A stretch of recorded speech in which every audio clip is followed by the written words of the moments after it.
aujourd'hui, le message que j'apporte, si vous voulez prendre des notes, c'est comment obéir à la voix de Dieu. Comment obéir à la voix de Dieu. Ma sœur, asseyez-vous. La parole de Dieu est en train d'être proclamée. On ne reçoit plus rien. La parole de Dieu est l'autorité suprême au-dessus de tout. Tout ce que la parole de Dieu va proclamer, c'est ça que nous allons entendre, écouter. Elle est meilleure que les prophéties, elle est meilleure que toutes les révélations. Et c'est cela, tout le monde obéit à la parole de Dieu. Merci, on pourra vous prendre par la suite et nous obéissons au Seigneur. Gloire à Dieu, merci Seigneur. Amen. Comment obéir à la voix de Dieu? La voix de Dieu, c'est la meilleure.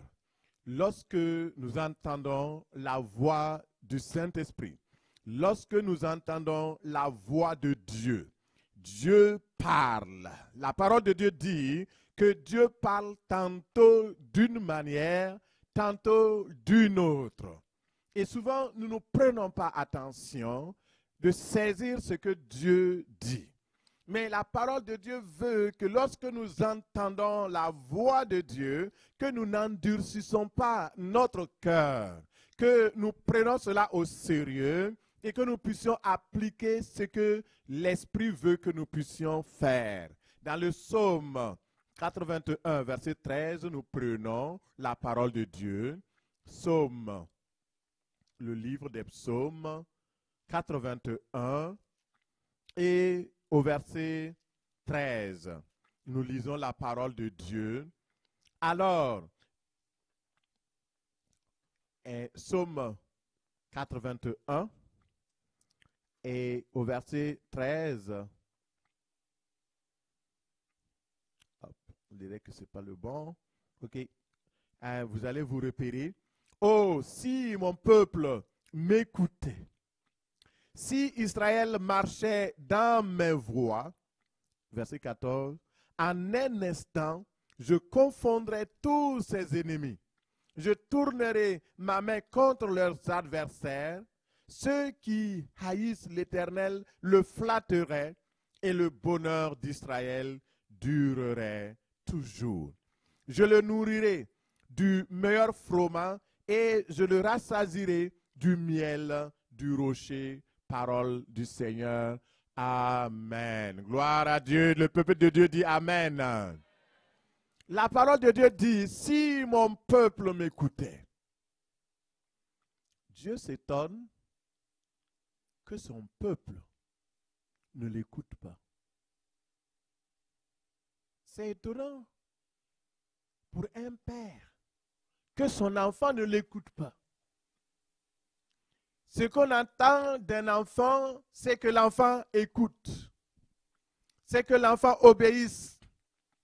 Malheureusement, à cause de la chute, à cause du péché, la notion même d'obéissance a été pervertie. La notion d'obéissance a été déformée dans la pensée des êtres humains à cause du péché. Au départ, l'obéissance était tellement simple. Obéir à la voix de Dieu, ça veut dire quoi? C'est être sous la volonté simplement de Dieu. Se mettre volontairement sous la volonté de Dieu.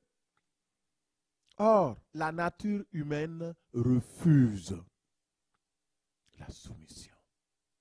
La nature humaine refuse l'obéissance. Souvent, j'entends les gens dire, mais tu es qui pour que je t'obéisse? Et pourquoi je me soumettrai? Tu es d'ailleurs même qui? Je suis libre de faire ce que je veux. On entend beaucoup de personnes qui parlent de Dieu, qui parlent, ils récitent les versets bibliques, mais il y a peu qui obéissent aux versets bibliques, qui marchent selon la voie de Dieu. Et c'est malheureux. Dieu dit, oh, si mon peuple, ce matin, remplace mon peuple par ton nom. Parce que c'est trop facile de voir général. Mais ton nom.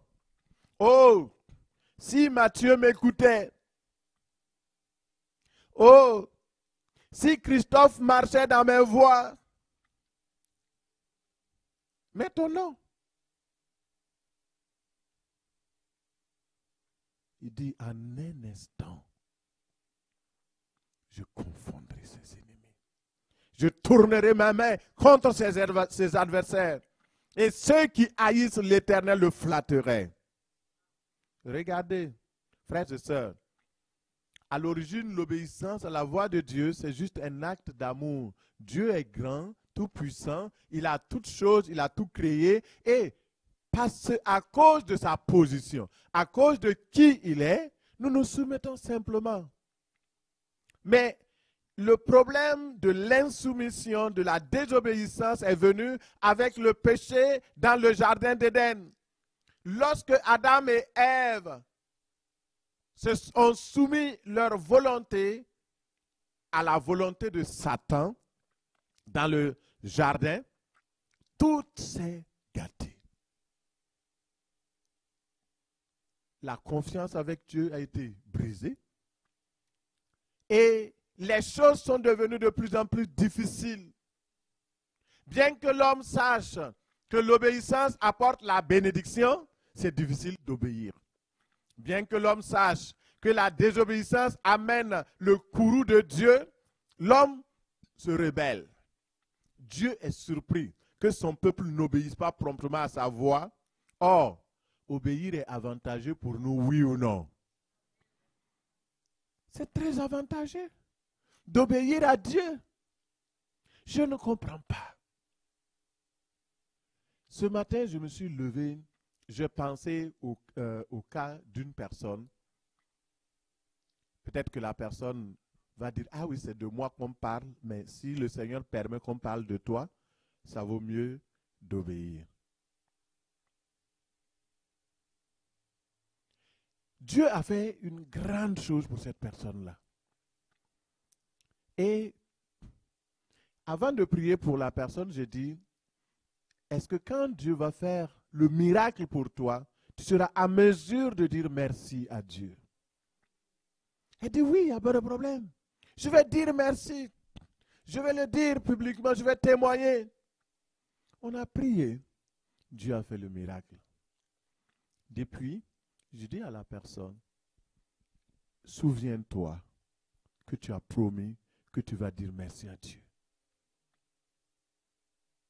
Ah, j'ai honte. Ah, je ne peux pas me présenter devant le peuple. Ah, c'est ceci.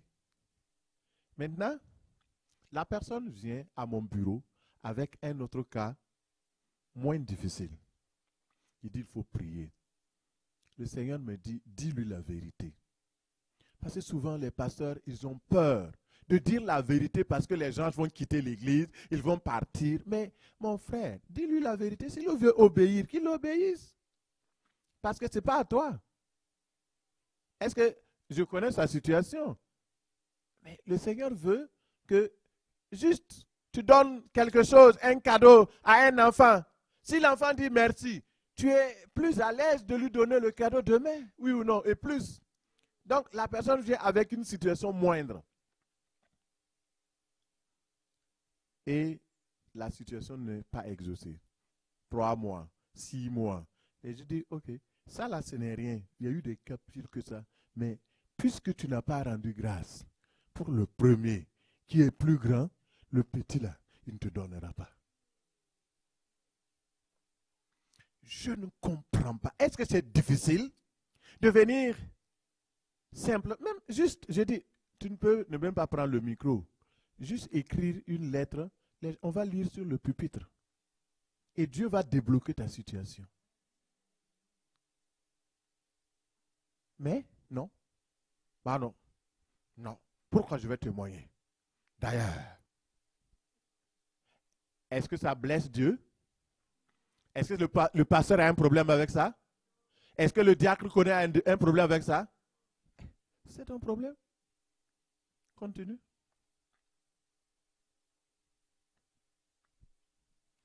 Tellement simple que c'est compliqué pour certains. Dieu dit, oh, si mon peuple m'obéissait. Les avantages, c'est quoi? Premier avantage, maintenant, moi je prêche pour te convaincre, hein, parce que de toute façon, j'ai intérêt à te convaincre. Parce que si tu ne rends pas grâce à Dieu, si tu ne fais pas ce que Dieu veut, moi aussi j'ai un problème. Je n'aurais pas prêché l'obéissance. Je dois prêcher ce que le Seigneur me dit, parce que moi aussi, j'ai le droit d'obéir. J'ai le devoir d'obéir.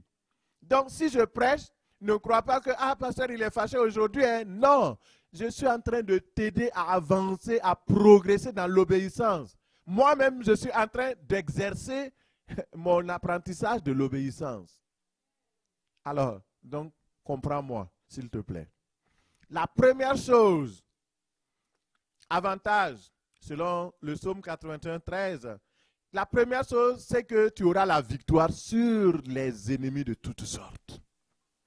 Dieu dit, en un instant, si tu m'obéis, en un instant, les ennemis qui sont en train de venir contre toi, je les confondrai.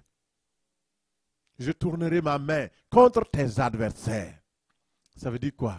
Tes ennemis, ce n'est pas seulement des ennemis physiques, c'est des ennemis comme la maladie, la dépression, les choses comme l'angoisse, le stress, les problèmes financiers. Ce sont des ennemis qui viennent contre toi, les esprits mauvais qui te tourmentent. Dieu dit, si tu m'obéis.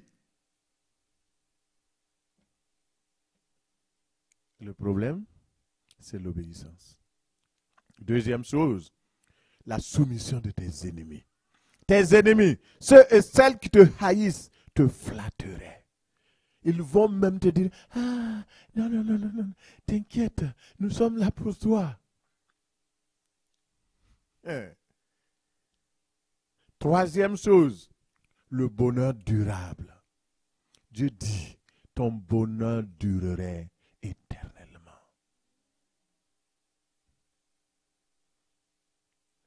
Si nous sommes intelligents, nous devons obéir, oui ou non? Parce que nous voulons ces choses. Quatrième chose, la prise en charge et les provisions abondantes. Il dit, je le nourrirai, je vais te nourrir. Si tu te soumets à moi, si tu m'obéis, je vais te nourrir du meilleur froment. Le meilleur froment, spirituellement, c'est la parole puissante, abondante de Dieu. La parole de consolation, la puissance et la gloire de Dieu. Tu vas expérimenter ces choses. Cinquièmement, la véritable prospérité qui vient de Dieu lui-même, qui vient du rocher, du Christ. Et il dit, je le rassasirai du miel du rocher. Le rocher, c'est notre Seigneur Jésus-Christ. Dieu te remplira de joie, de reconnaissance, de bénédictions les plus extraordinaires, à condition que tu obéisses. Dans Ésaïe 1, verset 19, je pense que j'ai mal noté mes versets. Si vous avez de la bonne volonté et si vous êtes docile, vous mangerez les meilleures productions du pays. Verset 20. Mais si vous résistez et si vous êtes rebelle, vous serez dévorés par le glaive, car la bouche de l'Éternel a parlé. Dieu veut des hommes et des femmes, un peuple docile, c'est-à-dire capable de se plier sous l'autorité de son Dieu, de faire la volonté de Dieu, afin que Dieu le nourrisse des meilleures productions du pays. Mais si nous sommes résistants, rebelles, contestataires, alors la conséquence aussi est là. Bien que la désobéissance amène les désastres, les peines, les calamités, les hommes et les femmes préfèrent ça, la désobéissance. Mais bien que l'obéissance apporte beaucoup de bénédictions et une puissance qui renforce la foi des croyants et des croyantes, l'obéissance reste et demeure pour beaucoup un exercice très très difficile. Alors, je me suis posé la question. Comment faire? Comment obéir à la voix de Dieu? Comment activer les promesses de Dieu dans nos vies par la puissance de l'obéissance? Quel est le secret? Que pouvons-nous faire? Et lorsque je priais, le Seigneur m'a révélé quelque chose que nous pouvons faire enfin pour devenir obéissants. Alléluia. Est-ce que quelqu'un est content de ça? Est-ce qu'il y a des personnes qui veulent vraiment obéir à Dieu? S'il vous plaît, levez les mains, je vais voir. Vous voulez vraiment obéir à Dieu? Alléluia. Oh, merci Seigneur. Je suis béni ce matin. Je suis béni ce matin. Parce qu'il y a des gens comme moi qui veulent obéir et à Dieu. Alors, la réponse que le Seigneur m'a dit, il faut que vous appreniez l'obéissance. Juste apprendre. Et il m'a dit, l'obéissance n'est pas systématique. Quand on est né de nouveau, ça ne nous rend pas obéissants tout de suite. C'est un processus. Il faut apprendre. Et je dis, ok. Il dit, oui, mon fils lui-même, Jésus, lorsqu'il était sur la terre, il a appris l'obéissance. Est-ce que quelqu'un est là? Est-ce que Jésus a appris l'obéissance? Ouvrons la parole. Hébreux 5, 8 à 9. Hébreux 5, 8 et 9. Nous lisons ainsi, bien qu'il fût le Fils de Dieu. Qui est le Fils de Dieu? Jésus. Bien qu'il fût le Fils de Dieu, il a appris l'obéissance par tout ce qu'il a souffert. Après avoir été élevé à la perfection, il est devenu la source d'un salut éternel pour tous ceux qui lui obéissent. Je dis, waouh! Seigneur, tu as toi-même appris l'obéissance. Toi, le Fils de Dieu, le souverain, le créateur. La parole de Dieu dit que tout lui est soumis. Trône, dignité, autorité, tout lui est soumis. Mais c'est Jésus. Nous le voyons apprendre l'obéissance.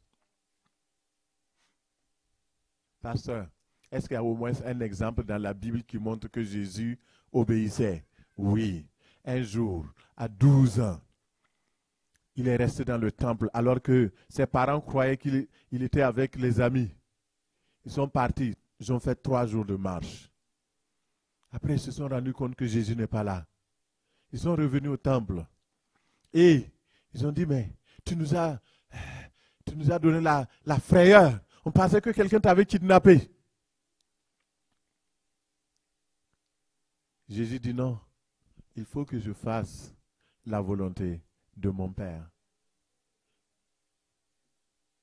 Et il dit, ok, allons-y à la maison maintenant. Et la Bible dit qu'il lui était soumis entièrement soumis à ses parents. Entièrement soumis.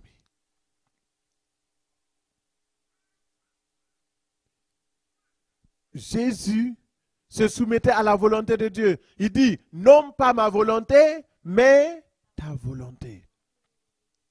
Il y a beaucoup de choses que le Seigneur Jésus-Christ a fait par simplement soumission au Père. Et d'ailleurs, il disait, je ne fais rien que ce que j'ai vu faire chez mon Père.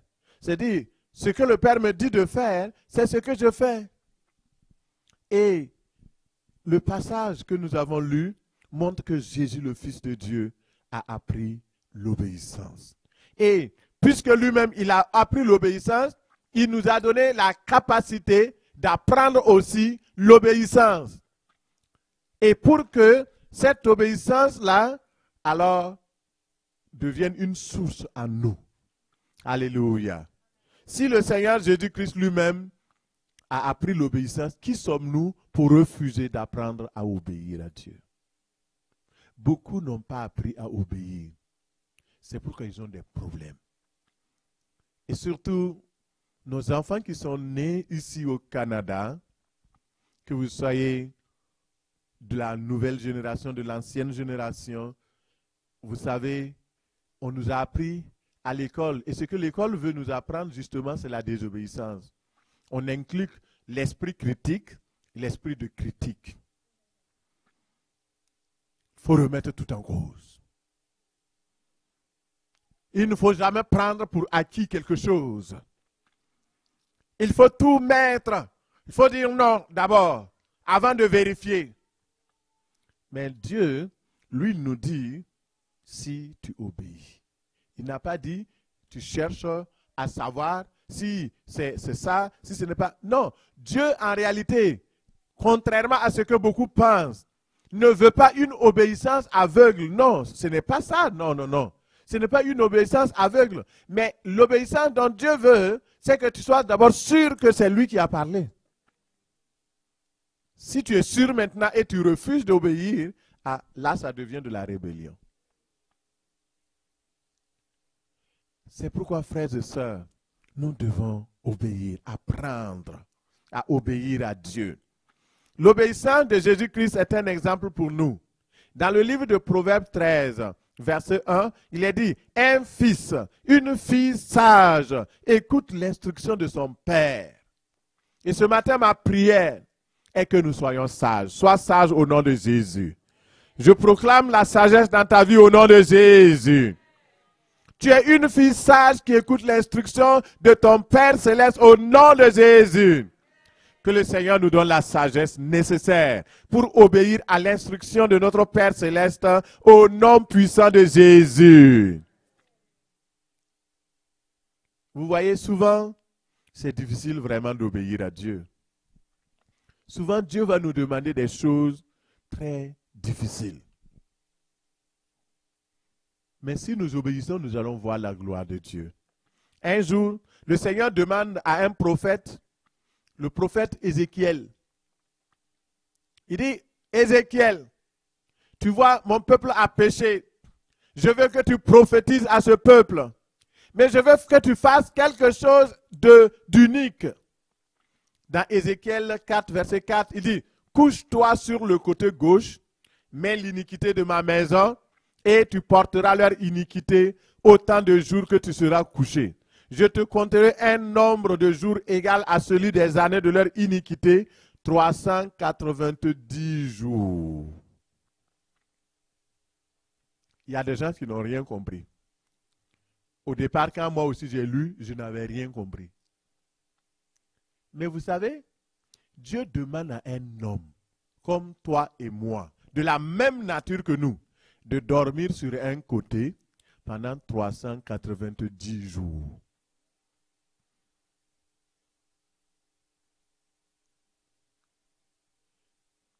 Souvent, Dieu nous demande des choses. Pour nous, les humains, ça n'a aucun sens. Mais si tu es sûr que c'est Dieu qui te parle, obéis, parce qu'à la suite de cette obéissance, il y a une grande rémunération. Alléluia. Ézéchiel, il s'est couché. Et il dit, ok, tu vas maintenant changer de côté. Et Dieu lui dit, je vais moi-même te mettre des cordes autour de toi, de sorte que tu ne pourras pas bouger. Si c'est aujourd'hui, et il y a des gens dans leur cœur là, ah mais Dieu est un tortionnaire. Non. Il sait ce qu'il fait. Et quand il a fini ça, il dit, tu te tournes dans l'autre sens, tu vas te coucher pendant 40 jours. Mais Ézéchiel, il dit, ok, Seigneur, puisque c'est toi qui l'as dit, j'obéis. Quand tu auras achevé ces jours, couche-toi sur le côté droit et tu porteras l'iniquité de la maison de Juda pendant 40 jours. Je t'impose un jour pour chaque année. Tu tourneras ta face et ton bras vers Jérusalem, assiégée, et tu prophétiseras contre elle. Et voici, je mettrai des cordes sur toi afin que tu ne puisses pas tourner d'un côté sur l'autre, jusqu'à ce que tu aies accompli les jours de ton siège. Que faire dans ces cas-là? Si vous avez une certitude que c'est Dieu qui vous a demandé de faire, faites-le avec confiance. Le Seigneur vous bénira au nom de Jésus. Deuxième exemple que je prends pour apprendre avec vous ensemble comment obéir à Dieu. Par exemple, Dieu peut vous demander de donner de l'argent pour son œuvre, pour la mission par exemple, mais il se trouve que votre budget est serré, très serré. Vous arrivez à peine à couvrir vos besoins. Qu'est-ce qu'il faut faire? Faut-il prendre votre argent que Dieu demande pour son œuvre pour simplement satisfaire à vos besoins ou bien j'obéis à Dieu? Voici la question qui est posée. Que faire? Dans ce cas, comment faire? Aujourd'hui, nous sommes pratico-pratiques. Dieu vous demande de donner. Alors, moi, je vous propose, obéissez à Dieu pour donner, même si votre budget est serré. Faites-lui confiance. L'obéissance est une question de confiance. Faites confiance à Dieu. Nous devons semer dans la maison de Dieu. Nous devons aussi investir dans les œuvres de Dieu. Alors, au temps convenable, nous allons récolter. Comme le dit Luc 6, 38, donnez et il vous sera donné. On versera dans votre sein une mesure serrée, secouée et qui déborde, car on vous mesurera avec la mesure dont vous vous serez servi, dit le Seigneur. Dans cette semaine, j'ai parlé à un ami et il préparait une grande croisade d'évangélisation. Son besoin était d'environ 20 000 $. Et il priait pour cela. Et il a fait une publicité sur Facebook et il demandait aux gens, si seulement vous pouvez donner $1, cela nous aiderait à atteindre nos objectifs. Il y a un croyant bien-aimé à Montréal. Il a vu la publicité sur Facebook et son cœur a été touché. Le Seigneur lui a parlé. Il dit, sème dans ce ministère, donne l'argent pour qu'on puisse faire cette évangélisation. Alors, il a appelé la personne et il a appelé mon ami. Il dit, allô, j'ai vu donc la note de demande de contribution pour une évangélisation. Est-ce que c'est vous qui faites la campagne? Il dit oui. Alors, il vous reste combien pour compléter, pour atteindre l'objectif visé? Et lui, il a dit, il reste 10 000. Et le soir, il a transféré les 10 000 $ dans le compte. Alléluia. Merci Seigneur. L'obéissance. Croyez-vous que c'est facile d'enlever 10 000 $ pour donner? Même si vous êtes millionnaire, quand vous enlevez 10 000, il y a comme, ça fait mal, oui ou non? Voilà. Obéir à Dieu, c'est souvent faire un sacrifice.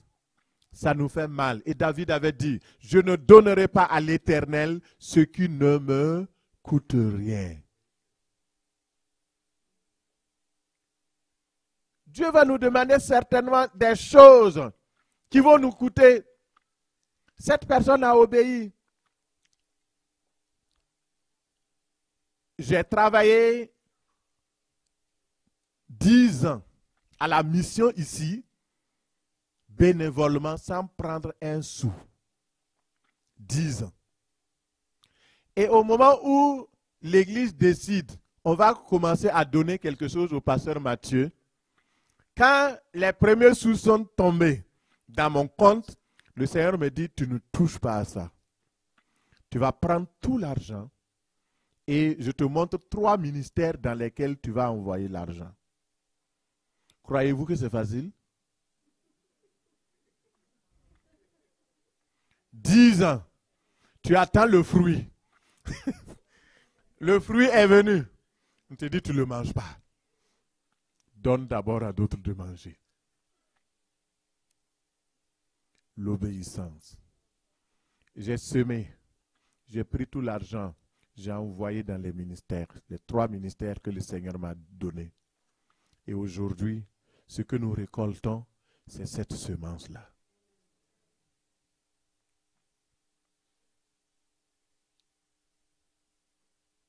Si vous savez semer, vous allez récolter.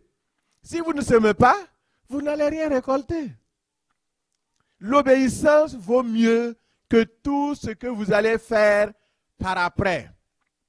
Si je dis, Seigneur, que va dire ma femme et les choses, mais le Seigneur dit, mais pendant tout ce temps-là, tu n'avais rien? Comment tu vivais? C'est ça. Souvent, nous ne pensons pas ce qui est passé. Seigneur, tu sais bien, j'ai besoin de cet argent-là. J'ai besoin de cet argent. Le Seigneur sait que tu en as besoin. Mais lui, il en a plus besoin. Que le Seigneur nous aide au nom de Jésus. Jean 12, 24 nous dit, en vérité, je vous le dis, si le grain de blé qui est tombé en terre ne meurt, il reste seul. Mais s'il meurt, il porte beaucoup de fruits. Vous pouvez choisir de garder votre semence pour vous, c'est-à-dire votre argent, de le garder sans semer.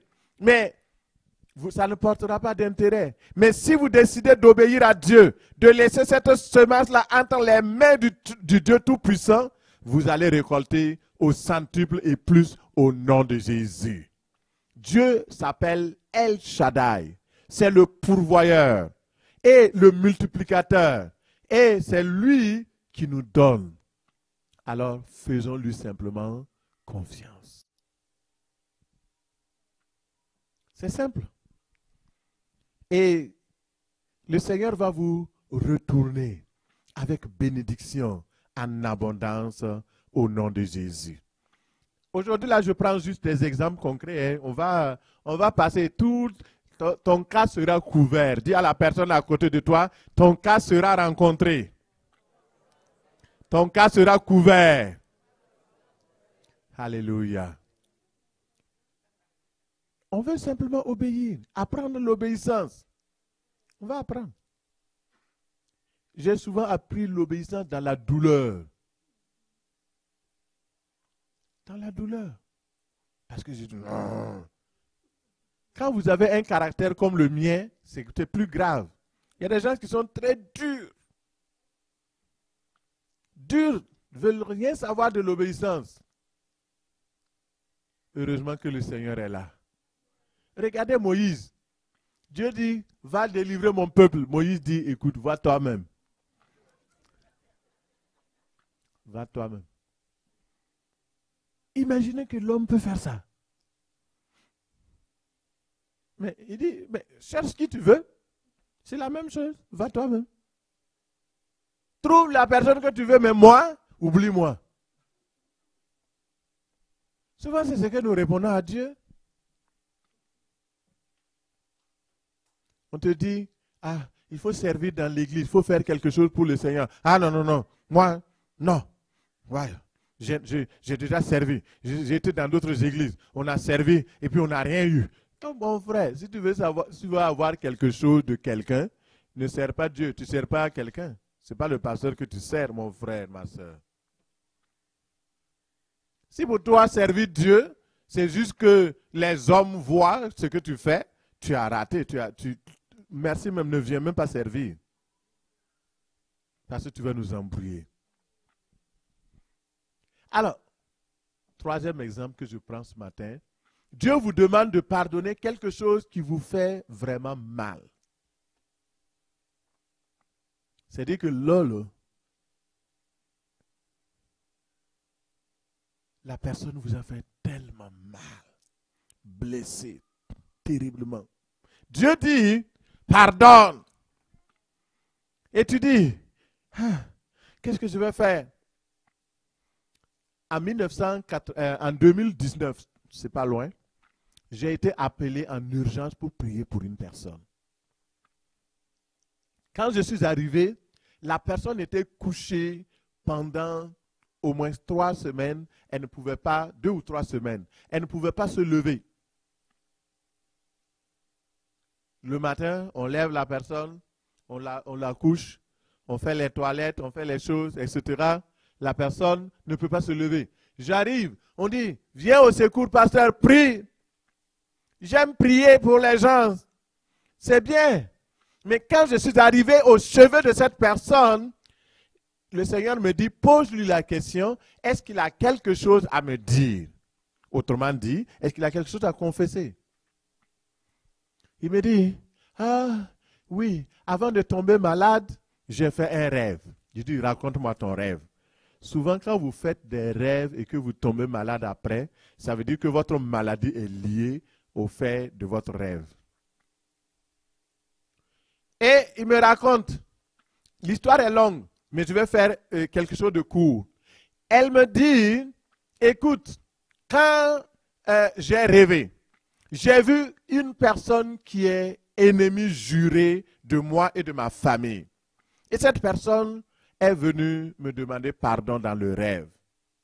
Et dans le rêve, j'ai dit non, je ne te pardonne pas. Et dans le rêve toujours, la personne est allée chercher mon pasteur pour venir avec le pasteur pour dire, pardonne-moi, je reconnais que ce que j'ai fait, c'est vraiment mal. J'ai commencé à savoir que ce n'est pas bon et je viens demander pardon. Et le pasteur m'a parlé, il m'a dit, toi aussi, pardonne parce que cet homme-là est sincère. Et dans le rêve toujours, elle voit que cet homme était en train de cultiver comme dans son champ, de faire des choses, des travaux pour elle, pour montrer sa bonne foi. Et malgré l'intervention du pasteur, malgré la personne même qui vient plaider, demander pardon, malgré le fait qu'elle voit que cette personne est en train de travailler et de se racheter, elle a dit dans le rêve, non. Elle a refusé de pardonner. Et quand elle a fini de me raconter le rêve, je lui ai dit 3 choses. La première chose, ta maladie est liée à ton rêve. Deuxième chose, est-ce que tu avais pardonné cette personne? Elle dit oui, j'ai pardonné. Je dis, tu n'as pas pardonné. Tu as pardonné du bout des lèvres, mais ton cœur n'a pas pardonné. Beaucoup de personnes font le pardon hypocrite, le pardon des païens. Comme on a dit de pardonner, souvent les gens me disent, comme tu m'as dit de pardonner, je vais pardonner. Donc tu as pardonné pour le pasteur. C'est pas bon pardon, c'est pardon hypocrite. Il faut pardonner de tout ton cœur. Et j'ai dit à cette personne, tu vas recommencer le pardon et cette fois-ci tu pardonnes de tout ton cœur. Et elle a dit, oui. C'était pas facile, c'était des larmes. Parce que cette personne dont il s'agit est impliquée dans la mort du mari de cette femme. Deuxième chose, c'est que cette même personne a empoisonné cette femme pour la tuer. Moins elle a failli mourir. Et à cause de cela, c'est devenu difficile pour pardonner. Mais je lui ai dit, tu gagnerais à pardonner parce que si tu ne pardonnes pas, alors cette personne va continuer de vivre, mais toi tu vas mourir. Elle a dit, je pardonne, pasteur. Et j'ai prié pour elle et je suis parti à la maison.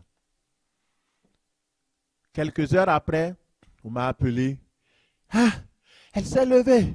Elle s'est levée. Elle peut marcher. Et le matin, elle se lève. Elle va elle-même aux toilettes. Elle fait ces choses qu'elle ne pouvait plus faire. Pourquoi cette guérison instantanée? Parce que la personne a pardonné. Il y a beaucoup de personnes, vous êtes dans des situations difficiles, inutiles, parce que vous refusez de pardonner. Vous êtes dans la dépression, parce que vous refusez de pardonner quelqu'un. Vous êtes dans les larmes, parce que vous refusez de pardonner. Vous êtes dans la confusion, parce que vous refusez de pardonner. Vous ne pouvez pas continuer de vivre ainsi. J'ai pardonné en pleurant, mais j'ai pardonné. Je parle de moi-même maintenant. Il y a eu des situations où on m'a fait tellement mal. Très difficile. Mais j'ai dit, Seigneur, donne-moi la force de pardonner. Et j'ai pu pardonner.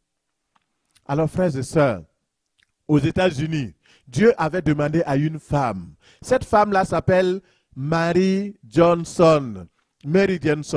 Et elle devait pardonner le tueur de son fils. Et Dieu ne lui a pas dit simplement de pardonner. Il dit, tu pardonnes le tueur de ton fils et tu le prends dans tes bras. Vous croyez que c'est difficile, que c'est facile? Mais si Dieu nous demande des choses difficiles, c'est qu'il va nous donner les conditions, il va nous donner la capacité, il va nous donner la force de le faire. La personne était en prison, il a parlé au policier, il a dit, Dieu me dit de pardonner le tueur de mon fils et de l'embrasser. Est-ce que vous pouvez organiser une rencontre? L'obéissance. Et ils ont organisé la rencontre au bord de la mer. Et là, avec tremblement, il est venu dire c'est une fille là, qui a tué son fils.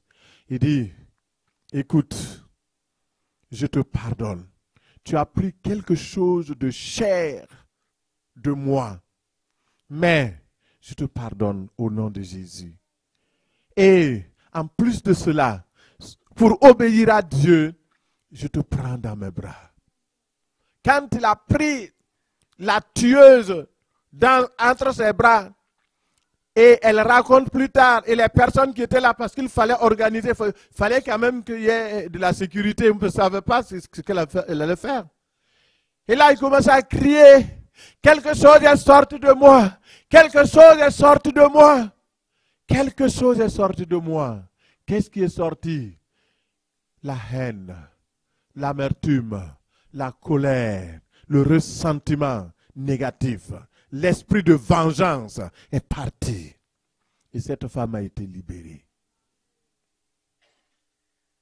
Frères et sœurs, le pardon. Dieu peut vous demander de pardonner des choses difficiles. Mais si vous acceptez, vous allez voir que vous allez être libéré de la haine, de l'amertume, même de la mort, la maladie, la dépression. Et vous allez être totalement délivré. Beaucoup de personnes viennent, pasteur prie, on prie aujourd'hui, demain pasteur prie. Hey, tu refuses de pardonner. J'ai dit à une sœur ici, pardonne à ta maman. Elle dit non, pasteur, tu ne sais pas ce qu'elle m'a fait. Je ne peux jamais pardonner cette femme-là. J'ai dit ok. Tu sais, si tu ne la pardonnes pas, ta situation ne va pas changer. Et si tu meurs, tu n'iras pas chez Jésus. Parce que le Seigneur dit quoi? Si vous pardonnez aux hommes leurs offenses, le Père Céleste vous. Et si vous ne pardonnez pas aux hommes leurs offenses, le Père Céleste ne vous. Si Dieu ne vous pardonne pas, vous allez au ciel? Ok. Vous êtes sage, non?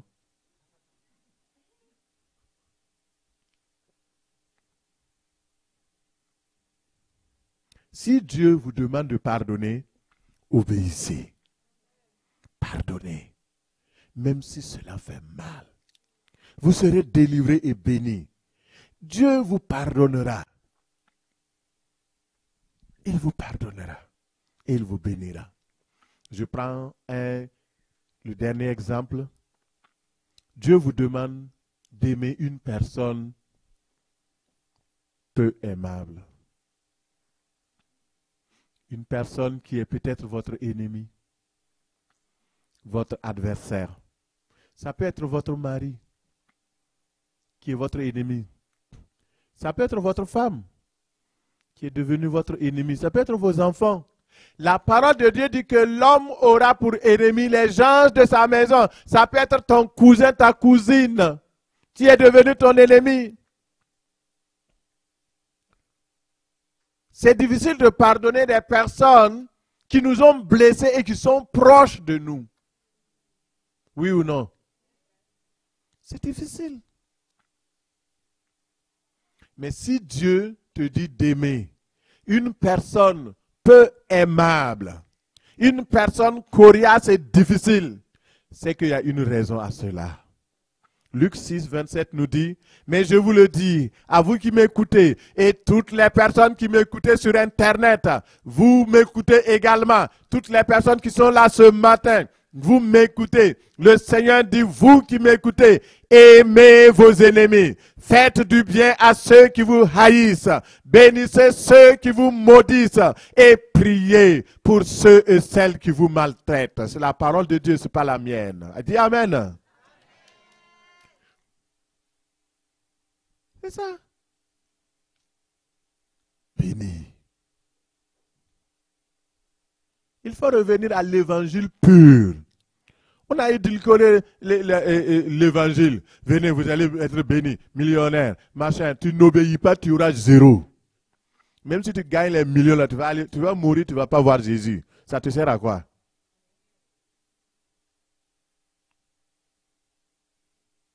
Aimez nos ennemis. Si ton pasteur est ton ennemi, aime-le.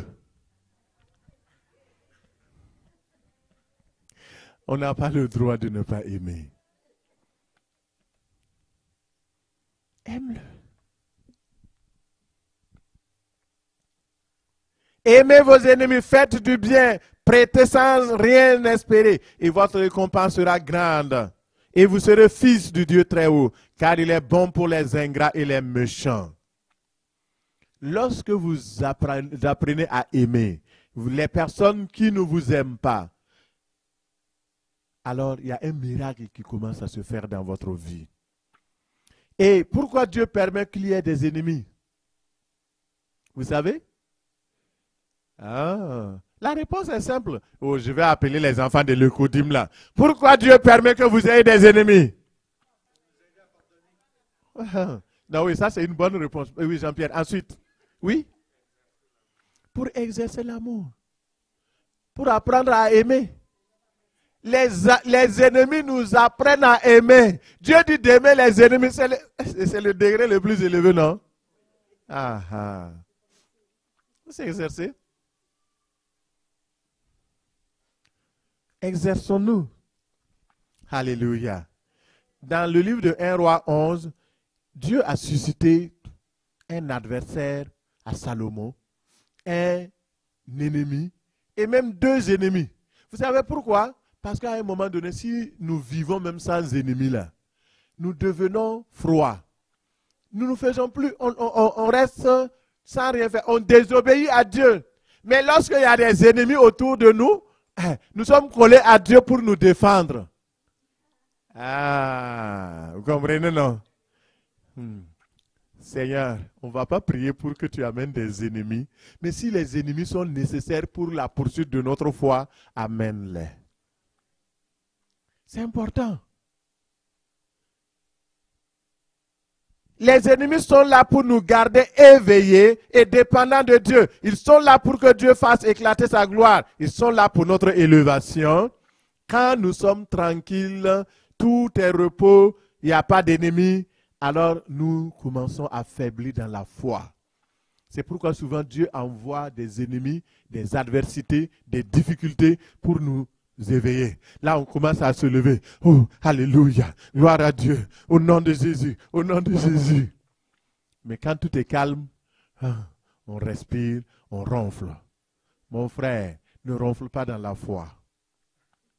Les ennemis sont là pour que le niveau de notre amour augmente, pour que le niveau de notre obéissance à Dieu augmente, pour que nous puissions accomplir bien sûr la volonté de notre Père Céleste.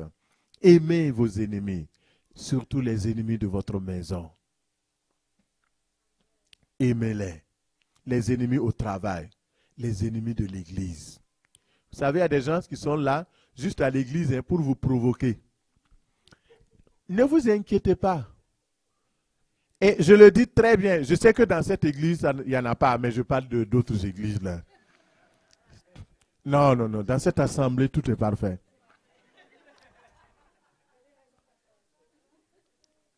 Mais ce que je veux dire, c'est que si vous avez des gens, j'ai appris quelque part, dans une chorale, des gens, dans le groupe musical, des gens qui prient dans un groupe musical. Non, ce n'est pas ici. Dans un groupe musical, quelque part dans le monde. Ah, ça commence à être loin. Hein? Des personnes qui prient. Seigneur, fais que telle sœur chante mal.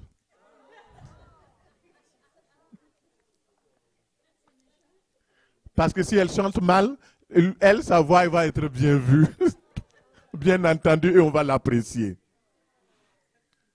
Mais vous voyez, c'est de la sorcellerie. Oui ou non? Mais est-ce que vous pouvez penser que dans une église, il y a des sorcières et des sorciers? Si vous n'aimez pas votre voisin, vous êtes un sorcier.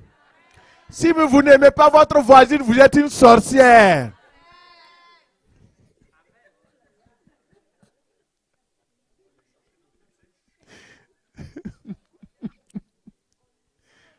L'église est le lieu de la pratique de l'amour. Alors, si tu es vraiment né de nouveau et tu marches vers le ciel, il faut apprendre à aimer les personnes les plus difficiles. Dans l'église, nous n'avons pas d'ennemis. Nous avons peut-être des personnes qui ne nous comprennent pas et que nous ne comprenons pas. Mais même ces personnes-là, il faut les aimer de tout notre cœur. Si quelqu'un ne vous a pas salué, allez-y le saluer, sourissez. Mais ma soeur bien-aimée, tu ne m'as pas salué aujourd'hui. Tu sais que je t'aime de l'amour de Jésus. Mais oui, mais sinon, si tu sors, cette soeur-là, elle va me rencontrer ici. Elle ne m'a pas salué.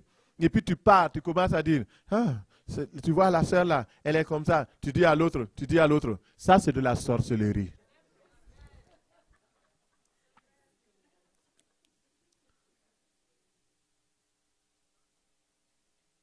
Bénissez. Ne maudissez pas. Quand vous ne dites pas du bien de quelqu'un, vous le maudissez. Est-ce qu'on est, on est accordé? Si vous ne dites pas du bien du pasteur Victor, vous êtes en train de le maudire. Et vous aurez chaud, hein, parce que,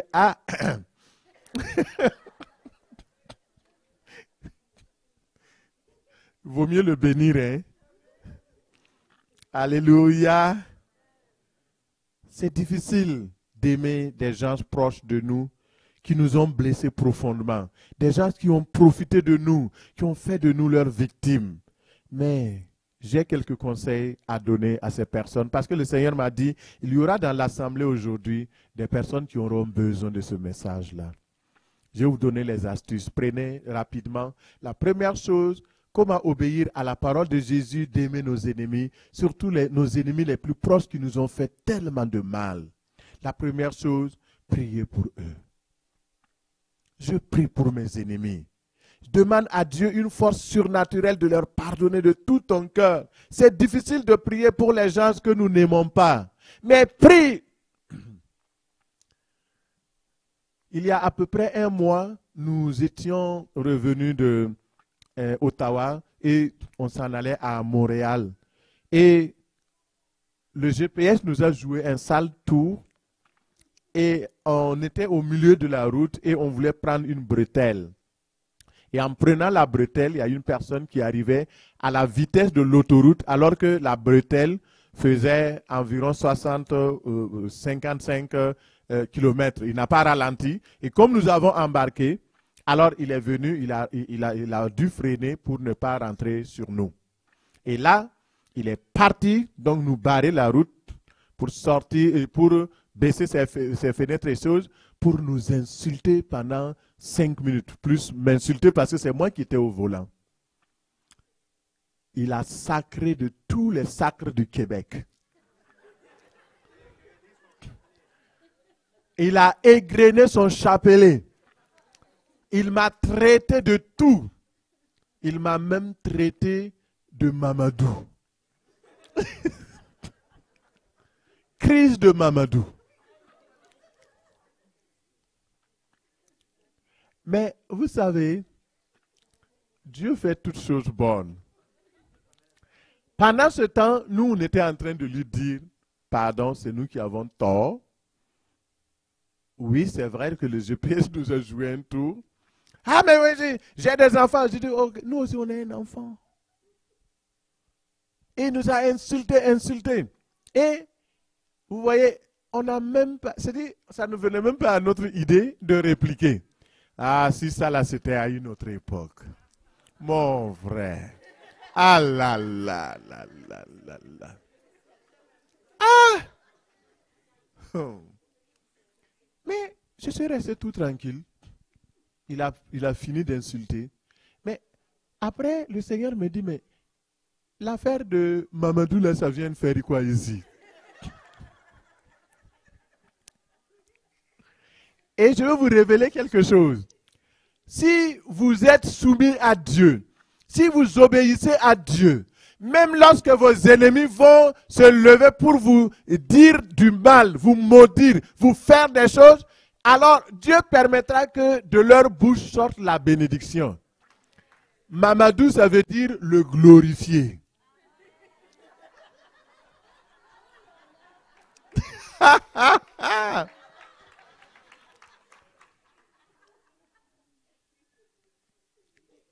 Mamadou, ça veut dire le glorifier.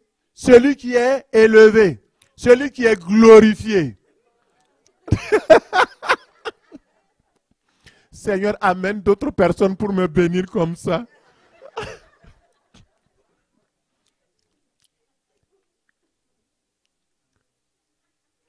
C'est ça.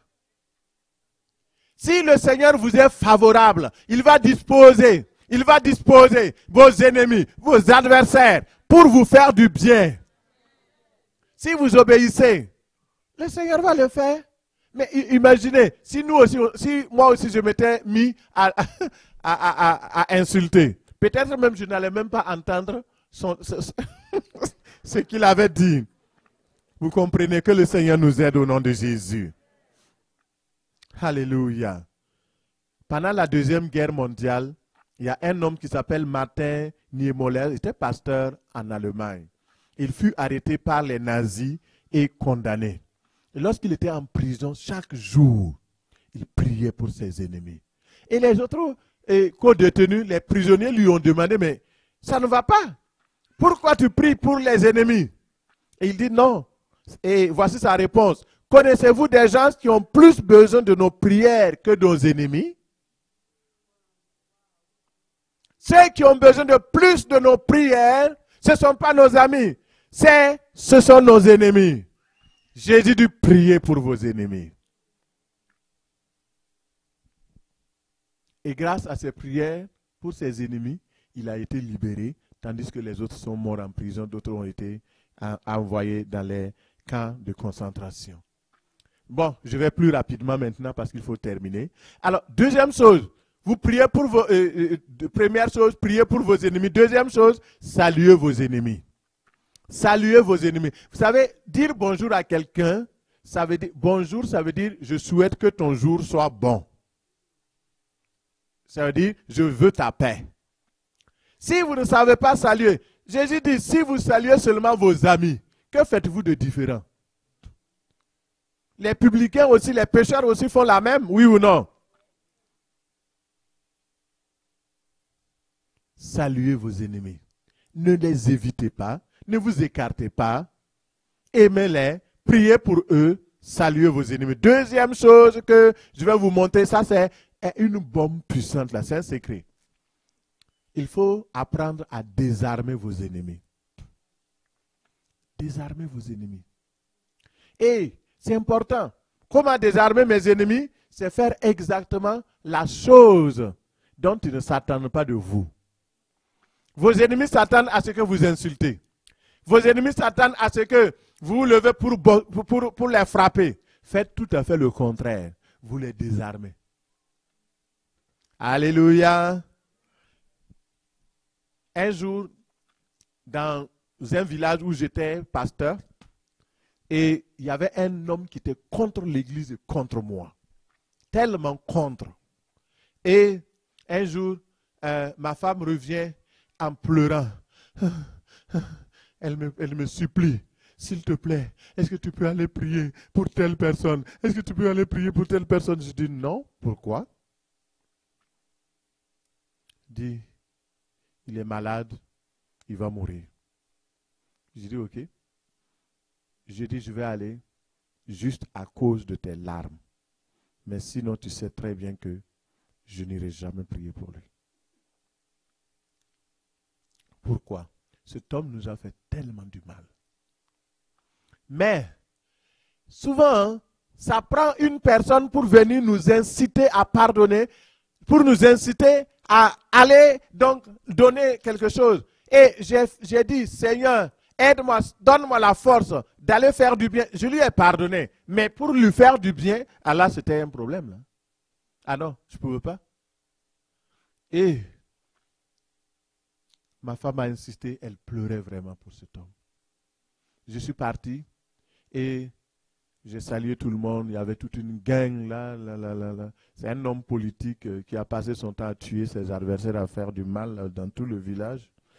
Puis là, quand je suis arrivé, j'ai salué. J'ai dit, je veux te parler. J'ai demandé aux gens là de nous laisser un peu en privé. Je lui ai prêché l'évangile. La façon dont j'ai prêché là, c'était dur et pur. Là, c'était prêcher à un ennemi. Là. Quand tu parles à un ami, c'est un peu doux. Là. Mais vous savez, Dieu nous utilise. Il fallait que ce soit un message comme ça. Et là, il a soumis, il a dit, il faut prier pour moi. Je veux accepter Jésus dans ma vie. Je veux demander pardon pour mes péchés. Et il est mort avec Jésus. Alléluia, gloire à Dieu. Et ça, c'est vraiment important, mon frère, ma soeur. Si nous obéissons, Dieu peut faire des miracles au travers de ce que nous faisons. Désarmer nos ennemis. Jésus dit quoi? Si quelqu'un te frappe sur une joue, présente-lui aussi l'autre joue. Ça veut dire qu'il faut désarmer nos ennemis. Aujourd'hui, si quelqu'un te gifle à la joue gauche, toi tu gifles 2 fois. Tu fais le contraire de ce que Jésus dit. C'est pourquoi tu n'arrives pas à désarmer tes ennemis. 4e chose, il faut faire du bien à nos ennemis. Après avoir dit, aimez vos ennemis, Jésus a dit, faites du bien à ceux qui vous haïssent. Bénissez et ne maudissez pas. Priez pour ceux qui vous maltraitent. Ne vous vengez pas. Ne vous vengez pas. Laissez à Dieu la vengeance. Il dit, si ton ennemi a faim, donne-lui à manger. Si ton ennemi a soif, donne-lui à boire. Vous ne savez pas. Il y a certaines choses, vous croyez que ce que je vous enseigne là, c'est parce que je veux vous forcer à faire des choses que moi-même je ne fais pas. Je le fais. Tout ce que je vous enseigne, je fais tout pour le faire moi aussi. Parce que de toute façon, à quoi ça me sert de venir vous prêcher des affaires et que moi-même je ne vis pas ces choses-là? Il y a un homme et sa femme. Ils ont pris une gang et ils sont venus chez moi. Je parle dans les années, ça vaut peut-être 10 ans passés. Et la personne, ils sont venus m'insulter pendant 1 heure de temps. Sur une chose sur laquelle et dans laquelle j'avais parfaitement 100% raison. Parce que j'ai juste dit la vérité à quelqu'un. On vient m'insulter pendant 1 heure. Regarde ton visage de démon. Regarde, tu es m'insulter. Et retrousser les manches pour taper. Je suis là. On dit, mais tu ne parles pas? Je dis non. Je vais dire quoi? Je suis resté là. Tout calme. Et après, quand ils ont fini, j'ai dit, vous avez fini? Que Dieu vous bénisse. Je n'enseigne pas des choses que moi-même je ne vis pas. C'est important. Si je les enseigne, c'est parce que moi-même, je suis en processus de vivre ou alors je les vis. Quand ils ont fini de m'insulter copieusement, ils sont partis gaillardement. Waouh! Yeah, on l'a mis tabac. La même nuit, j'ai rêvé. J'ai vu qu'il y avait une grande tempête. Et il y a comme le tonnerre qui est venu et qui a brisé. Ce couple-là avait une très belle maison à Magog. Et ils ont, le tonnerre est venu briser, couper la maison là en deux. La femme était d'un côté et l'homme était d'un côté et ils ne pouvaient plus se communiquer. C'était divisé. Je me suis réveillé. J'ai dit à ma femme, j'ai vu quelque chose de terrible. On a prié. Le Seigneur nous dit, ne priez pas pour ça. C'est fini, je fais mon jugement. Aujourd'hui, ils sont divorcés, séparés. Écoutez, vous ne comprenez pas. Dieu veut que nous puissions simplement obéir. Ne vous vengez pas vous-même. Laissez agir la colère. À moi la vengeance, à moi la rétribution, dit le Seigneur. Mais si ton ennemi a faim, donne-lui à manger. S'il a soif, donne-lui à boire. Et en agissant ainsi, c'est comme des charbons ardents que tu amasses sur leur tête. Bénissez vos ennemis. C'est le dernier. Comment bénir ses ennemis? La première chose, c'est refuser d'avoir de mauvaises pensées sur vos ennemis. Les mauvaises pensées suscitent la colère et réveillent l'amertume.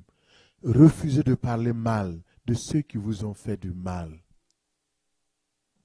Même si vous vous souvenez des choses qu'ils vous ont faites, quand vous racontez à quelqu'un, n'ajoutez pas de l'amertume. Ne permettez pas au diable de se moquer de vous. Laissez agir Dieu. Souvent, nous n'arrivons pas à pardonner parce que nous n'arrêtons pas de parler mal de nos ennemis. Que Dieu nous donne la force de pardonner et de cesser de rappeler combien on nous a fait souffrir, on nous a maltraités. Souvent, j'ai subi des choses et on a fait ceci, on m'a maltraité quand j'étais ceci. Pardonne et oublie. Laisse agir Dieu. Le Seigneur est celui qui te donne la force.